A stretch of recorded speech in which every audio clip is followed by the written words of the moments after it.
পুরী এসে যে সাইট সিনগুলো হয় সেইটা করার জন্য চলে এসেছি। এই জায়গাটা হচ্ছে পান্থনিবাস, আর এখান থেকেই ওড়িশা গভর্নমেন্টের যে গাড়িগুলো ছাড়ে, আর কালকে যখন বুক করি তার ভিডিও রয়েছে, সেই ভিডিওটাই দেব। আর আজকে আমরা সোমবার, আজকে আমরা যাব চিল্কা, কারণ সোমবার দিন হচ্ছে আর নন্দনকানন এইসব বন্ধ থাকার জন্য ওই ট্যুরটা পুরোটাই বন্ধ থাকে, তাই শুধুমাত্র চিল্কাটা খোলা রয়েছে। আমরা শুধু চিল্কা যাব। দেখা যাক, আমাদের এই লোকাল সাইট সিন উড়িষ্যা গভর্নমেন্টের যে অফিস, ওদের থেকে আমরা বুক করেছি, দেখি আমাদের এক্সপিরিয়েন্স কেমন হয়। সবাই বলে যে এমনি লোকাল ট্যুর অপারেটরের থেকে এই ট্যুরটাই সবথেকে বেস্ট হয়। আর উড়িষ্যা গভর্নমেন্টের যে ট্যুর, তার জন্য এই বাসটা রয়েছে চিল্কা লেকের জন্য যাওয়ার জন্য। আমাদের বাস চলে এসেছে, এরপরে ওটা রয়েছে সামনে ফার্স্ট কোচ, এটা আমাদের সেকেন্ড কোচ। কেন অভিনন্দন 15, 16, 17, 18 না? দেখো সিটের পেছনে নাম্বার আছে। सारा दिन आप लोग का सेवा में ये चिल्का डॉल्फिन देखने से पहले सुबह से लोग मंदिर दर्शन करते हैं। ये जो मंदिर लॉर्ड अलारनाथ जगन्नाथ जी का और एक दूसरे रूप अलारनाथ। প্রথমে এখন দেখতে যাব আলারনাথ মন্দির, আর এখানে আমাদের পেছনে বাসটা দাঁড়িয়েছে, আর এখান থেকে হেঁটে যেতে 5 মিনিট মতো সময় লাগবে, অটো রয়েছে। আর আমাদের ব্রেকফাস্ট আর মন্দির ঘোরার জন্য টোটাল 45 মিনিট সময় দিয়েছে। আমরা চলে এলাম, 3 মিনিট মতো হাঁটতে সময় লাগলো, আর অটোতে 20 টাকা করে দিতে হতো, তাই মানে এইরকম করেই সবাইকে ঠকায় আর কি। চৈতন্যদেব যখন জগন্নাথ দেবের দর্শনের জন্য পুরী গিয়ে পৌঁছান, তখন স্নানযাত্রার পর 15 দিনের জন্য পুরীর মন্দির বন্ধ থাকায় জগন্নাথের দর্শন পাননি। এই অবস্থায় চৈতন্যদেব প্রতিজ্ঞা করেন দর্শন না পেলে সমুদ্রের জলে ডুব দিয়ে দেহত্যাগ করবেন। তাই জগন্নাথ দেব স্বপ্নাদেশ করেন পুরীর মন্দির থেকে 22 কিলোমিটার দূরে আলারনাথ রূপে চৈতন্যদেবকে দর্শন দেন। এই আলারনাথ হলেন জগন্নাথ দেবের অপর একটি রূপ। মন্দিরের ভেতর ক্যামেরা নিয়ে যাবার অনুমতি ছিল না বলে ভেতরের ভিডিও দেখাতে পারলাম না। এরপর আমরা এগিয়ে চললাম চিল্কার উদ্দেশ্যে। এই সাতবাদাতে এসে পৌঁছে গেছি, আমাদের বাস এখানে নামিয়ে দিয়েছে। এখান থেকে আমরা যাব বোটিং করতে, এখান থেকে বোটিং করে কয়েকটা আইল্যান্ড যাব, ঘুরবো। এখান থেকে 3 ঘন্টা, টোটাল 3 ঘন্টার জার্নি রয়েছে। এবারে আমাদের সবাই মিলে, এই যে এই বাসটা আমাদের ছিল, এই বাসটা মিলিয়ে এবারে সবাই মিলে বোট আছে ওখানে, এদেরই মানে ওড়িশা গভর্নমেন্টের যে ট্যুরিজম, এই বোটিংটাও ইনক্লুড আছে এর মধ্যে। এটা নিয়ে একসঙ্গে মানে আমাদেরকে আর কোনো আলাদা করে পে করতে হবে না। এটা 3 ঘন্টা মতো বোটিং। এবারে আমরা এখান থেকে যাব সবাই মিলে বোটিং করতে।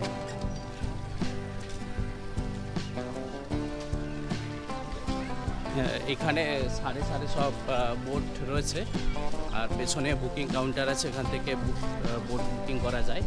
আর আমাদের যেহেতু এটা হচ্ছে একদম ট্যুরের মধ্যেই রয়েছে, তাই আমাদেরকে আর পার্সোনালি বুকিং করতে হবে না। আমরা একেবারেই যে আমাদের যে বোট রয়েছে, দেখা যাক কী ধরনের বোট রয়েছে।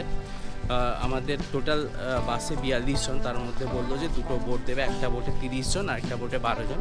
দেখা যাক কী বোট রয়েছে আমাদের জন্য।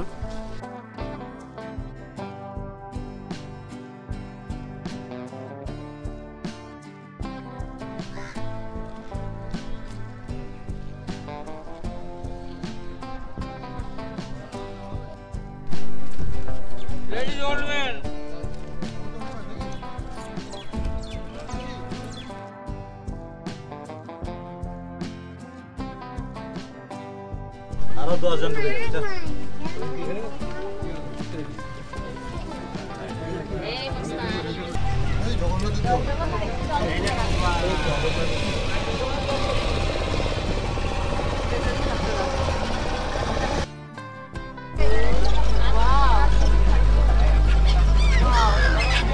ভালো লাগছে ভাই।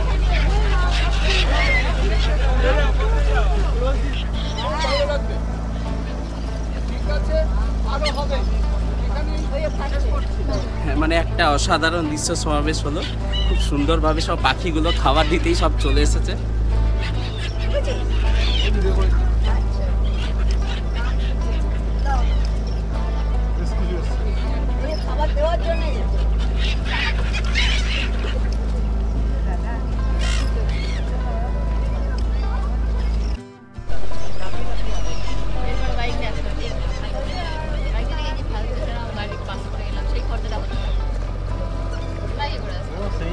টাইমটা দেখ।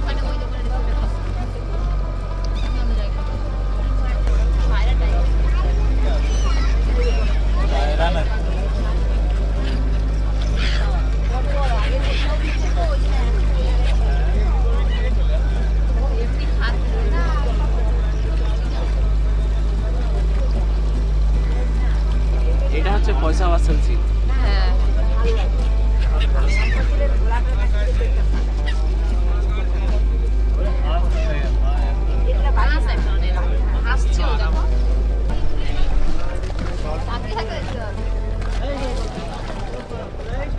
ওই যে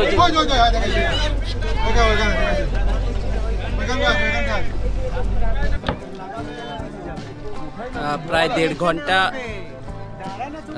ঘন্টা বোটে জার্নি করার পর আমরা হচ্ছে এখন পৌঁছেছি রাজহংস আইল্যান্ডে। এই পেছনে আইল্যান্ড, আর এখন নামার ব্যবস্থা চলছে।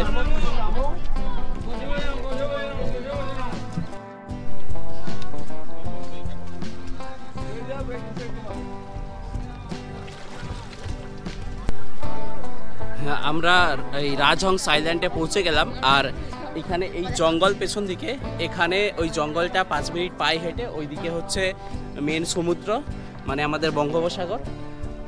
আর মোটামুটি যে জার্নিটা হলো প্রায় 1.5 ঘন্টার মতো জার্নি। আমরা বোটে করে 1.5 ঘন্টা জার্নি করার পর আমরা এসে পৌঁছালাম এই আইল্যান্ডে।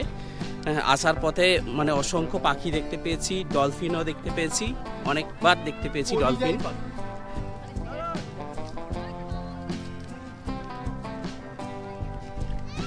এই ঝাউয়ের জঙ্গলের মধ্যে দিয়ে রাস্তা, 5 মিনিট হাঁটতে হবে। হাঁটলে ওইদিকে রয়েছে আমাদের বে অফ বেঙ্গল। সত্যি এখান থেকে অসাধারণ লাগছে।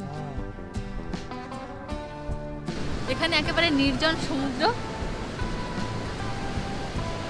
বিচটা পুরোটাই ফাঁকা, যেহেতু একটা নির্জন দ্বীপ তার পাশে। এখানে সত্যি সমুদ্রটা পুরো বিধ্বংসী রূপ। এখানে নামা যাবে বলে মনে হচ্ছে না, নামা উচিত নয়। এইসব যেসব দ্বীপে সচরাচর বেশি লোকজন নামে না বা লোক নামেই না, সেখানে নামা উচিত নয়।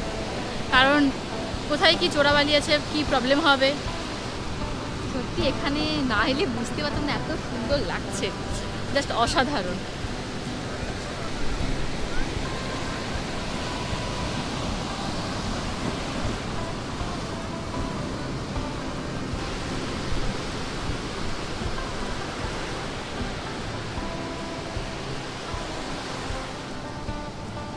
চিল্কাতে যে বোটিং করছিলাম, বোটিং করে আমাদের যে বোটিং পয়েন্ট রাজহংস দ্বীপ, এটাই হচ্ছে সবথেকে বড়। চিল্কা মধ্যে যে ছোট ছোট দ্বীপগুলো রয়েছে তার মধ্যে সবথেকে বড় এই রাজহংস দ্বীপ।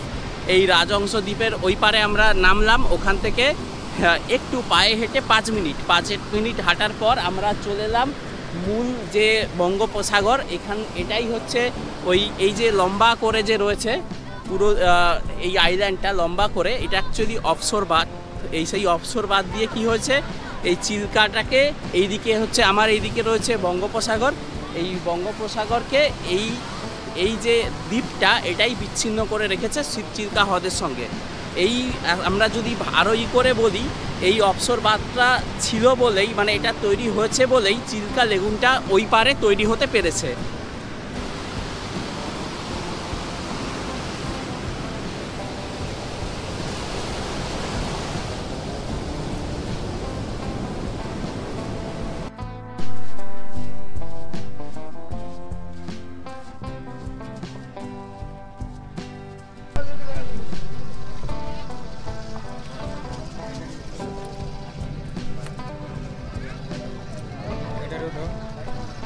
अच्छा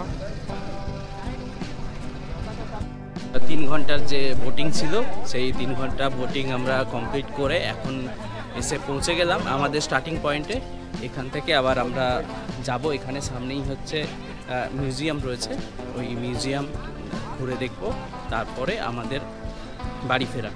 এই ছিল আজকের দিনের আমাদের ট্যুর।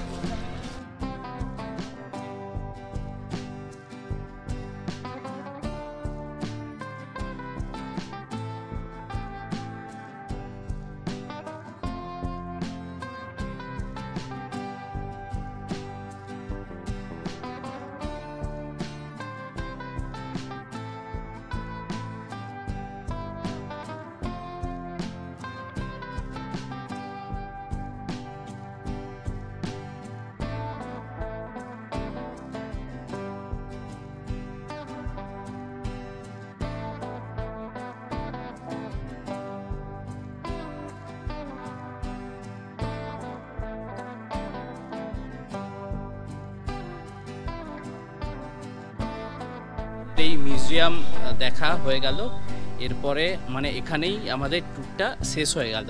তাহলে সবার প্রথমে আমরা এসেছিলাম, এসে একটা মন্দিরে ঢোকা হয়েছিল, মন্দিরে ঢোকার পর ওখান থেকে আমরা এলাম চিল্কাতে বোটিংয়ের পর এখানে হচ্ছে একটা মিউজিয়াম। এটাই ছিল ওড়িশা গভর্নমেন্টের যে চিল্কা প্যাকেজ, সেই প্যাকেজটা নিয়েছিল 535 টাকা পার হেড এসি ভলভো বাসে, এবং তার সঙ্গে এই সব কিছু ইনক্লুড ছিল, মানে বোটিং ভাড়াটাও এটাও ইনক্লুড ছিল এর মধ্যে। এখন আবার বাস থেকে নেমে চলে এসেছি গোল্ডেন বিচে, আর এখন আমরা দেখতে যাচ্ছি কি বলবো ওটাকে, বালির শিল্প। হ্যাঁ, ওই বালি দিয়ে কিছু একটা মূর্তি তৈরি। হ্যাঁ, ওই আর কি। কাল রাত্রে তৈরির পর দেখেছি, আজকে ইচ্ছা ছিল তৈরি হওয়া দেখবো, যাই হোক দেখতে পেয়ে গেছি।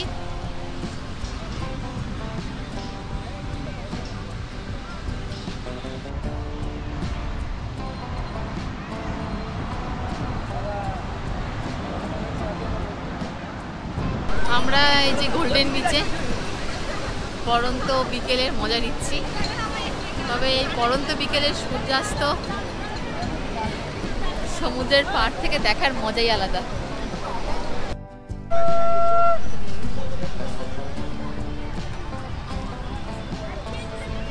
পুরীর বিচে এসে হয়ে গেল তুমুল ঝগড়া, মানে এই যে ঝগড়া, মানে বাইরে ঘুরতে এসে মানে মারাত্মক হাতাহাতির পর্যায়ে হয়ে গেল। কি কারণটা হচ্ছে ফটো তুলবে, ফোনে ব্যাটারি নেই, চার্জ নেই, এই সামান্য কারণ। যারা এই ভিডিওটা দেখবে সমস্ত দাদাভাইদের বলছি, যখন বৌদিদের নিয়ে ঘুরতে যাবে ফোনে যেন ফুল চার্জ হয় আর ফুল মেমোরি হয়। এই ভুলটা আমি করেছি, আপনারা করবেন না, কথাটা কিন্তু মাথায় রাখবেন। এটা কিন্তু খুব একটা গুরুত্বপূর্ণ মেসেজ সবার জন্য। দেখুন এখন অবস্থাটা দেখুন।